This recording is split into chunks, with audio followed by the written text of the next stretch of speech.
Hello, welcome. I am here with Candace Nola, who is the award-winning author of a few books, which she is going to talk to us in a few minutes about those. So I want to say thank you so much for being here with us, Candace. You're very welcome. Thank you for asking me. Yeah, absolutely. I'm so excited to talk to you. I know you're very popular within our Books of Horror group, so I'm excited to kind of get into it with you. But would you mind starting off just kind of telling us a little bit about yourself? I know you've won a few awards, and I want to make sure that we talk about those now, because it's exciting to me. Let's see. Well, you already know my name. I am the creator of the Uncomfortably Dark website, which is now a full indie horror community review platform. We do interviews, we do author spots and publisher spots and exclusives and cover reveals. And there's also pages for readers to find their favorite indie folks, find their websites, find their merch, find whatever podcast they're on. And there's pages for authors to find reviewers, editors, artists, formatters, the whole nine yards. Like it's really meant to be a full-blown community page for readers and the authors alike to use. So that keeps me busy. I won the Splatterpunk Award for Anthology of the Year for 2022 with the Hit Baker's Dozen, which is a extreme horror splatterpunk anthology that I published in November of 2021. In fall of 2021, I won the Horror Authors Guild Novel of the Year award for um, Beyond the Breach, which is actually part two to my first novel, Breach, which won the runner-up award for that year as well. So there's that. And I'm currently nominated as the editor for Anthology of the Year once more for the Splatterpunk Award for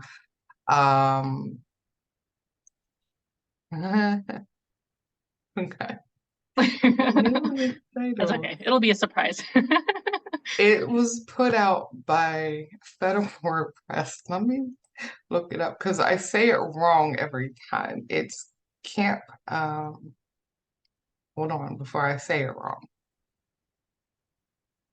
Camp Slasher 1 and 2. So, Federal Press published those last October, I believe. Mhm. And volume one is the one that is actually on the list right now. So that is actually up for Anthology of the Year. And as the editor, I'm included in that. So there's that. That is amazing, honestly. So I know you've won awards. I knew, like I've seen, your graphic and you listed like a few, but for me, like that's just so impressive to just, to write something and then have it validated in that way. Like to me, Mm. that's incredible. That must make you feel just so good. And I know we I have a was list of pretty questions. shocked. Were you really? I, I actually didn't know what the Splatterpunk Awards were when they told me I was nominated. And I was like, for what? really? I guess What is so. that? But that's kind of cool. I mean, I'd Yeah. never heard of it either, to be honest with you, but now I have, and I find Yeah. that to be, I know there are a lot of splatterpunk authors out there, so to be nominated and to win, that's really impressive. Yeah. Um, and because we're talking about it, I we have a numbered list of questions. This is just behind the scenes, information for everybody. I'm skipping ahead to one of our questions because I actually think it's pretty relevant to what we're talking about right now. Um, so this question actually came from Alyssa Cook, and she says, "Hey Candace, do you ever suffer from imposter syndrome?" Which I feel is relevant because, like, when you're, winning all of these awards, like, it's easy to just feel like, "Oh man, like, do I deserve that? Are they gonna feel who is this person? Like, do they even really deserve this? Yes. The short answer is yes. Every day, all day. I'm just like everyone else. I try not to dwell on it. Um, I only started writing in 2019 for publication, I should say. Really? Um, Wow. yeah, I didn't start making a name for myself or becoming somewhat known until maybe the tail end of 2020. So I still very much consider me a rookie and like still learning the ropes and all of that. I've been writing and wanting to write most of my life, but I wrote some shorts. I wrote short stories in high school, maybe like 14 years old. And then maybe up until I was 21, 22 or so, I write a lot of verses and poetry and stuff, which I actually have a collection coming out the end That's of awesome. this week. And that stayed, but I stopped writing the stories and whatnot when I was about 22. Just was like, I don't know how to do this. I don't know how to get into the industry. Kind of gave up on it. And back in 2019, I ended up writing a novel because a friend of mine tricked me. So that was fun. And she basically was like, well, you have a novel now and it's really good. So, what are you gonna do with it? And I was like, what do you mean? What am I gonna do with it? She was like, publish it. So I went online and started to kind of read up on things and how it all works. I was like, well, I guess so. I'll do it. And then from there, it was like, once it was out there, it was like I couldn't just leave it. Like I had to like, well, gotta let people know it's out here, right? So I did that, and then she's like, "Well, are you gonna stop, or are you gonna like keep going? Because you could do a part two to that." So I wrote part two, and here I am. Like I just kept going. Um, every day I struggle with, am I as good as so and so or this person? Or I'll read a story one of my friends read, and I'm like, this is amazing, and then I'm like, wait, I suck. Like, what am I doing? And I'll read something new or something I'm working on, and then I'll look at someone else's new thing and someone else's new thing and someone else's new thing, and I'm always like, no, I'm just gonna stop. Like, it's too much. I can't do this. I can't keep up. But at the end of the day, I'm just like, but I'm writing because it's something I've always wanted to do. I'm not going to stop because everyone else is writing 10 times more than what I can do right now, or they're putting out 10 times more, or I'm writing because first, it's who I am. It's the only thing I've ever wanted to do. And recently, I have found some folks who seem to like what I do. So I write now for them, and I don't intend to stop. I write what I want to write because that's what I want to do. So, That's amazing. That yeah. that that is fantastic. And I feel like, winning, all these awards and being nominated for all these awards, like hopefully that, that tells you that, even though you're reading all of these other people's work and it's easy to compare yourself to, Oh, other yeah. people and be like, oh man, like I think that's way better. But like hopefully this is some kind of justification for you that, your stuff's actually amazing too. You know, like and, Yeah. and people are receptive to it. And you're one of the first names that I even ever heard of when I joined Books of Horror. I think I joined, Really? maybe a year ago, and your name was like just out there. Like I remember, and that actually ties into our next question, but I remember your name was always just like, hey, I think I heard you referred to as like the splatterpunk queen at one Mhm. point. I was like, oh man, like who is this person? Like that's amazing. Um, so this question is, so you're very well known in the Books of Horror group. I've noticed you tend to be associated with the splatterpunk genre. Would you say that the majority of what you write is splatterpunk, or do you kind of, cover different genres within horror? Um, I write a mix.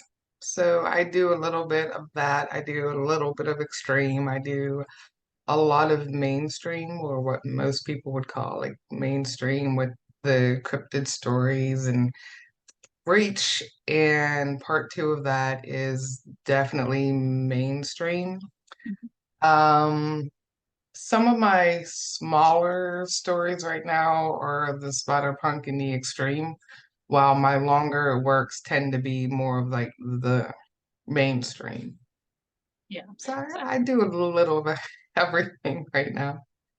it's so funny. So I read Bishop very recently because that's your submission to Yeah, the indie brawl that they're currently having right now in Books of Horror. So I picked that up. I'm a weirdo. I like to pick up books without knowing anything about the books. Like I don't yeah. want to know the plot. I don't want to know anything. I want to be completely surprised. So I picked it up thinking it was going to be like just complete splatterpunk, like the entire beginning to end.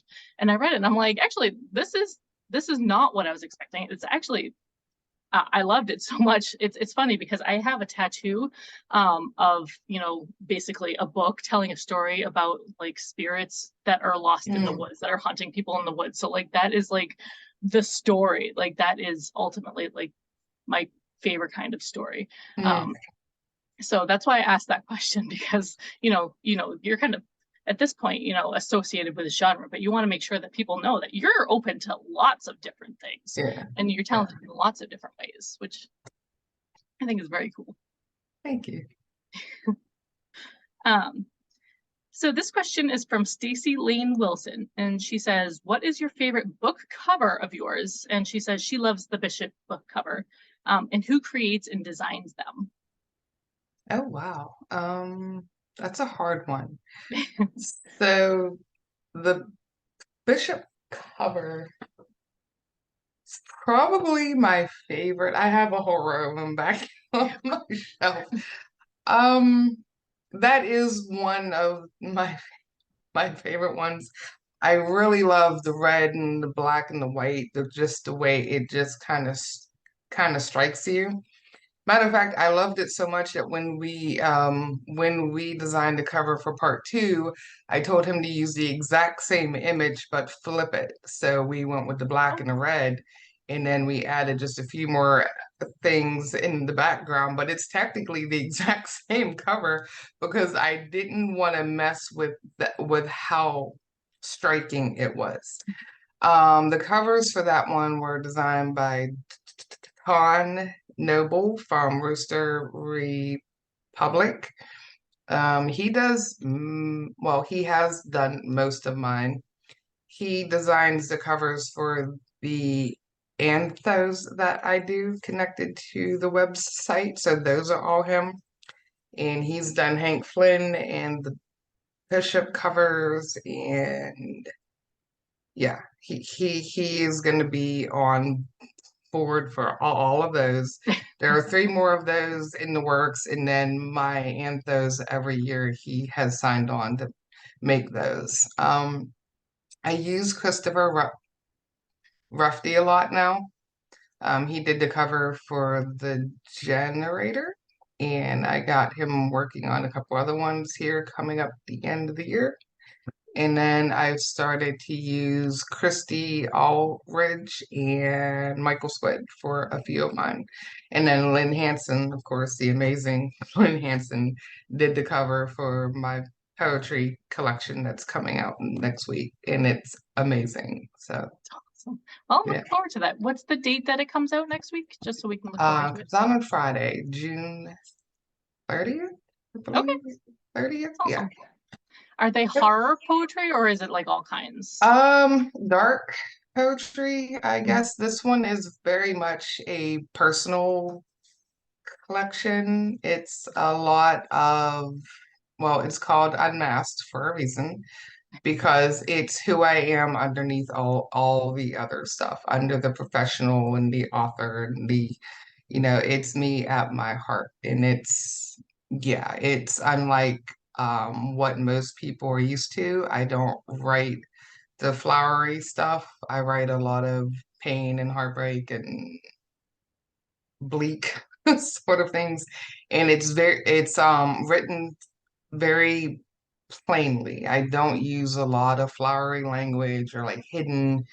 It's pretty much in your face raw and this is how I felt at that moment in time and that's what you get. And well, That's awesome. Okay, so I really we'll look see forward how to it that does. coming out next week. So I'll Yeah. definitely check it out.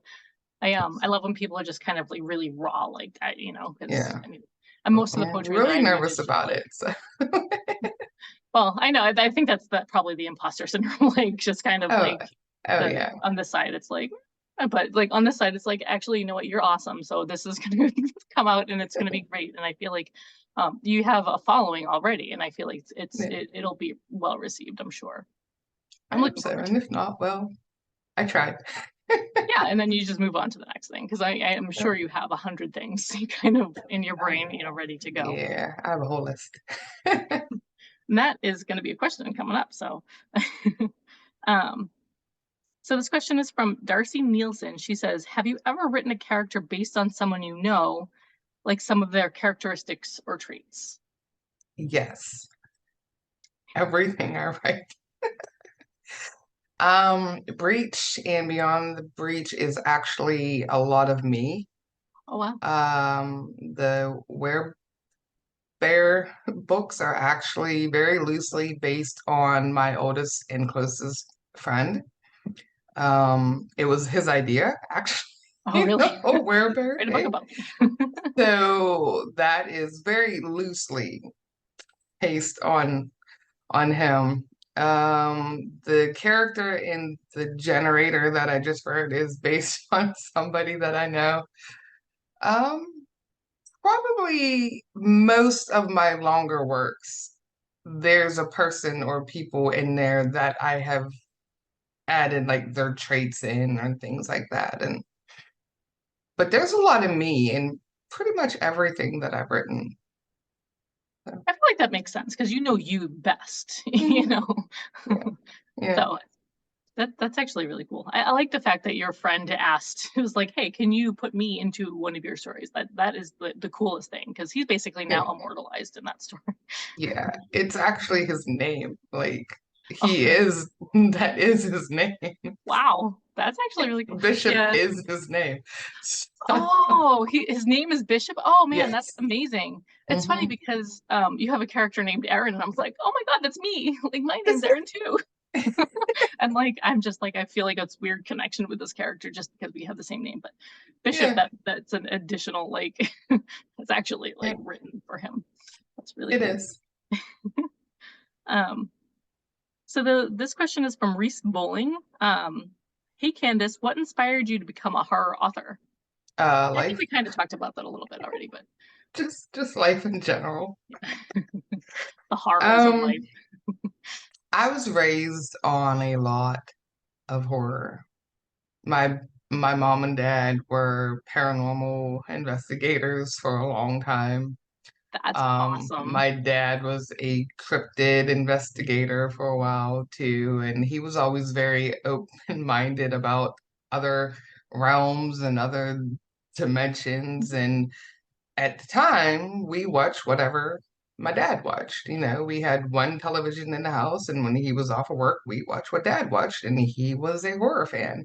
Yeah. And I was raised on horror movies, everything from the old black and white movies to all the slasher movies and the monster movies and like Star Wars and Star Trek and all that. So I had a healthy dose of horror and sci-fi at all times. But I also think that the horror story lends itself more completely to the full life experience because it has all of those elements in it. You have love and heartbreak, and you have loss, and you have pain, and you have fear, and you have trauma, and you have monsters and things that go bump in the night, and you have the entire range of human emotion and human experience all wrapped into every single one of those stories.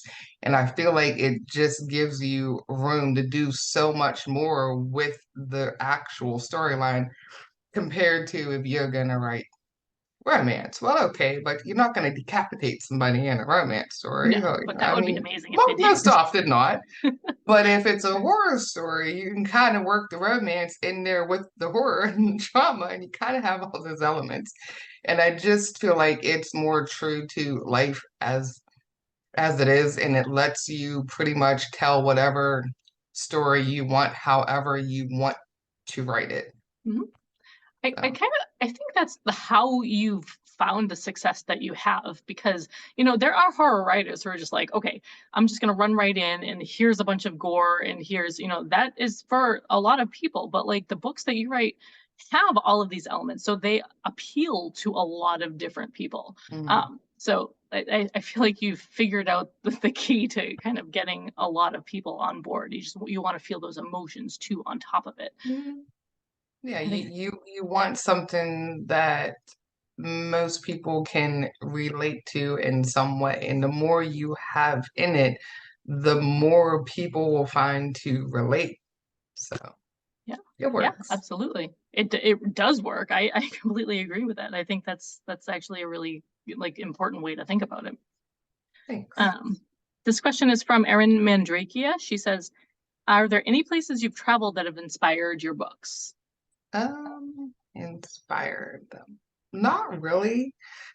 Breach and Beyond the Breach were inspired by the campground we went to every year when I was a child. It's a real place that we spent every single year in, and I knew the whole area like the back of my hand, which all of that is written into the story itself, Oh except wow. I changed the name, but the location and everything is pretty much there, and the way it's written, it's it. Have I traveled anywhere else though? Like, no, I've never been to Alaska actually. I wish. I know.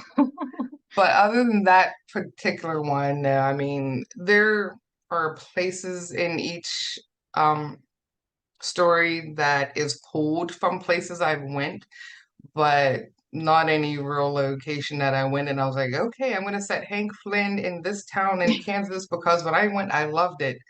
No, it's just, well, when I was a kid, I went here, here, here, here, and here, and I like these parts, and I read this part in this story, and I knew this much about history, and I kind of blend it all up and I make a place. I'm like, here you go. Yeah, it's like a So, hybrid. Yeah. yeah.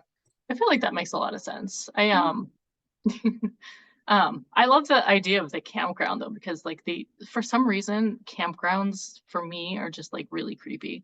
I listened to a podcast once They about like are. murders in a campground. I was like, ever since I'm like camps, like I'm like, I don't want to hear anything about them. They're No just so thanks. scary to me.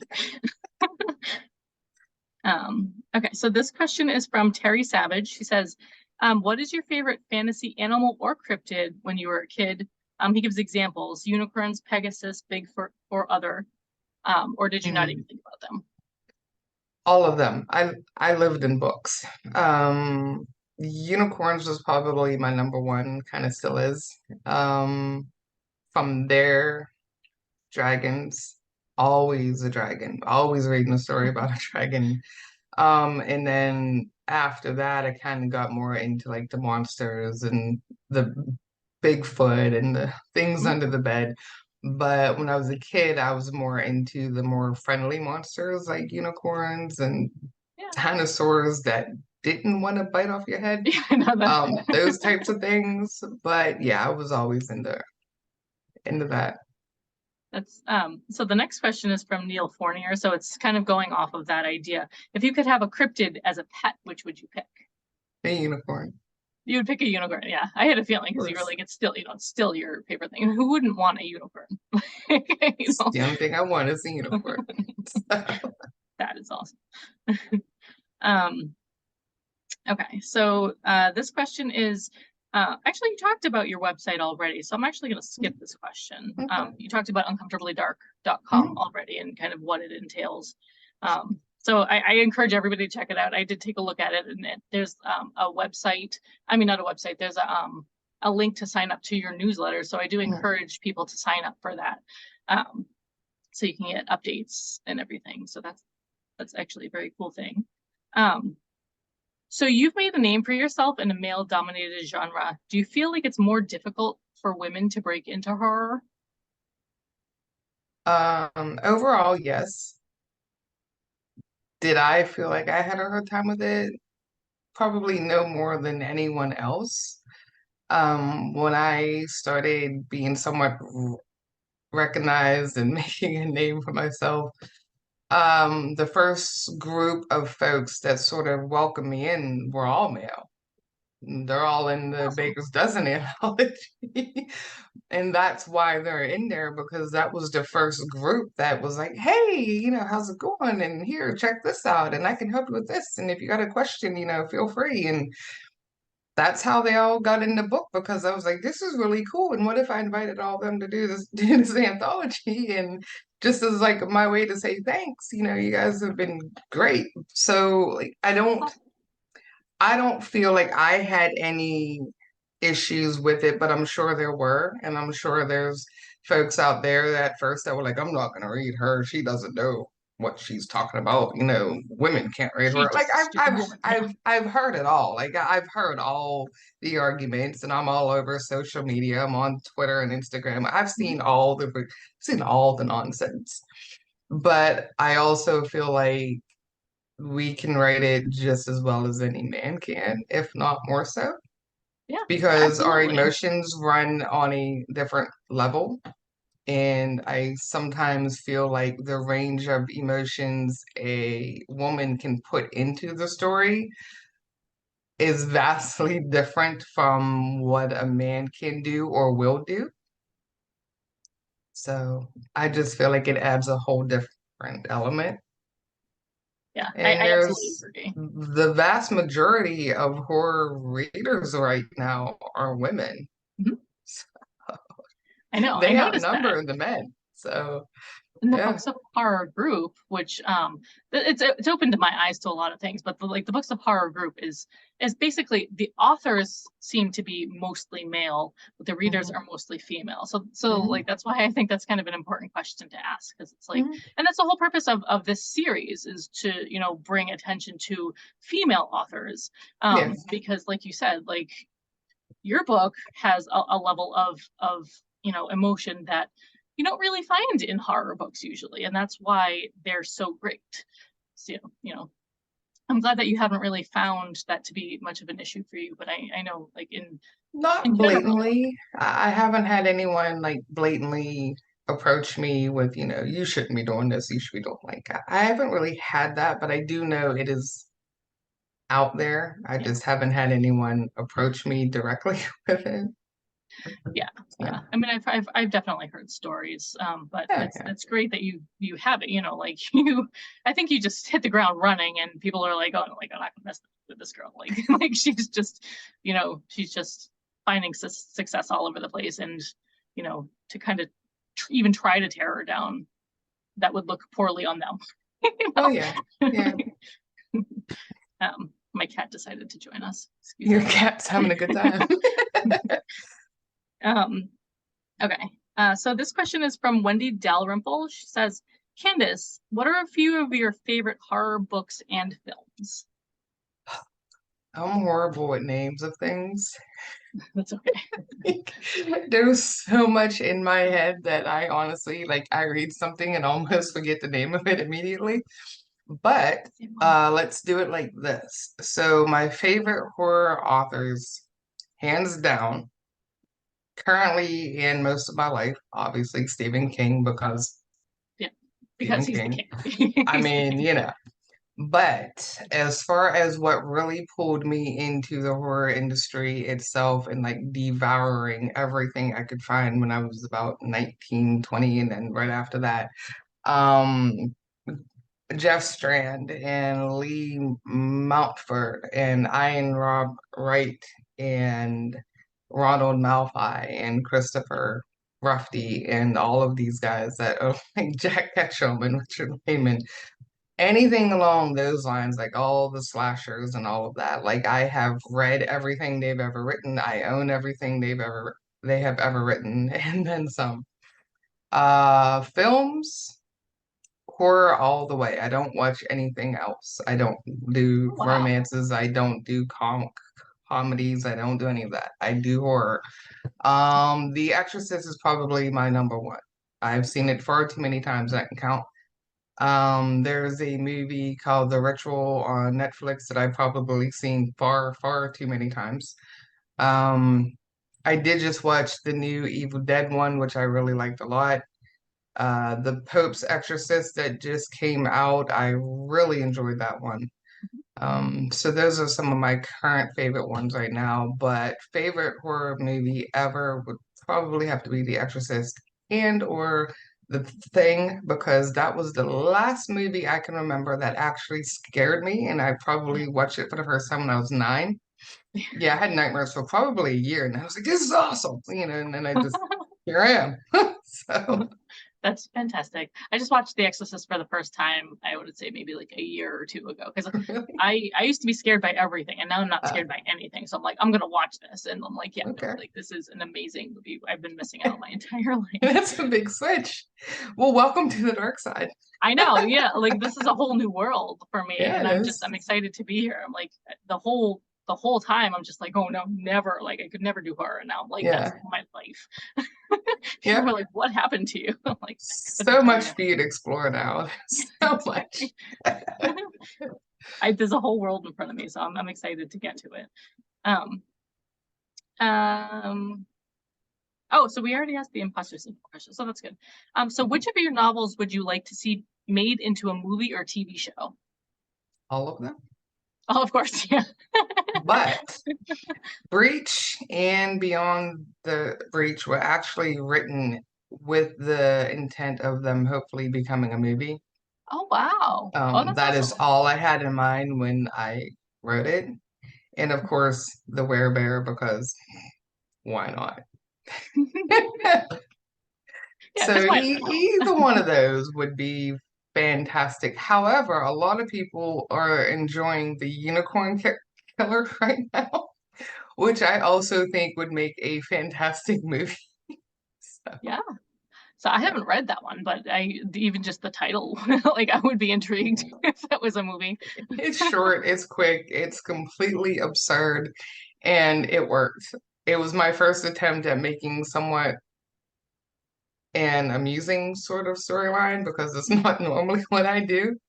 But I just had this image in my head of this man, and my daughter, I was actually the one who gave me the idea.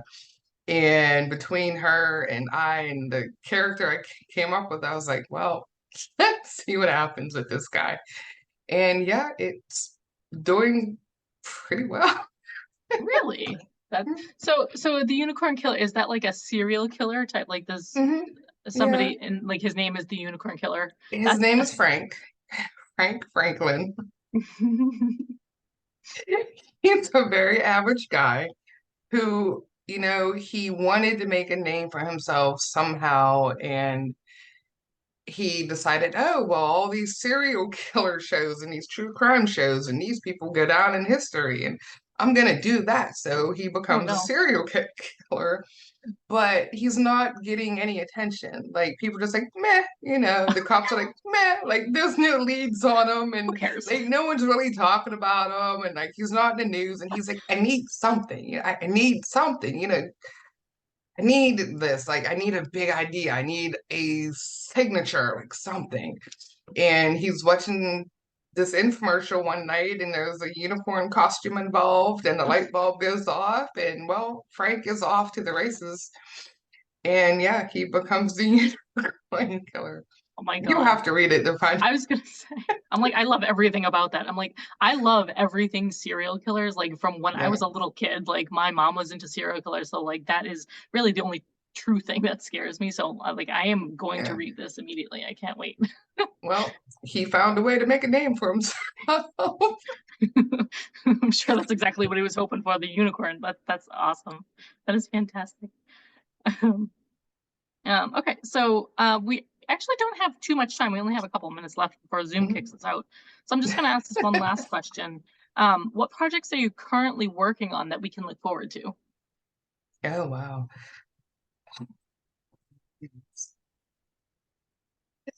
I have, well, there will be a third installment of the Were Fair coming out in March, so that outline is already in the works. Part two for Hank Flynn is in the works. I have a couple collaborations along the way right now. I have a limited edition coming out next month, which hasn't been announced by the publisher yet, so stay tuned.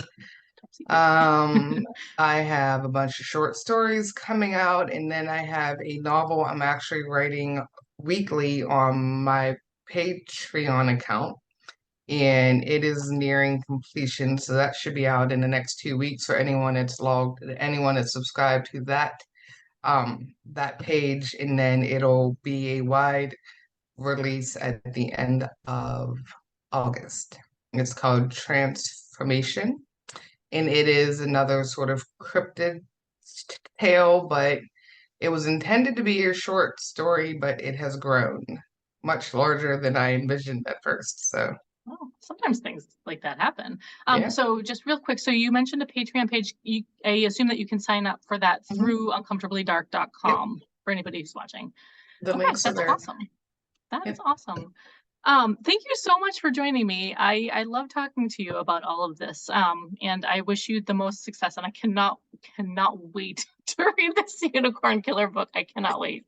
I'm Well, you so have to excited. let me know what you think. Oh, absolutely will. Yeah. Thank Of you for asking me, inviting me. Like, this is fun. So, course, yeah. It was a lot of fun.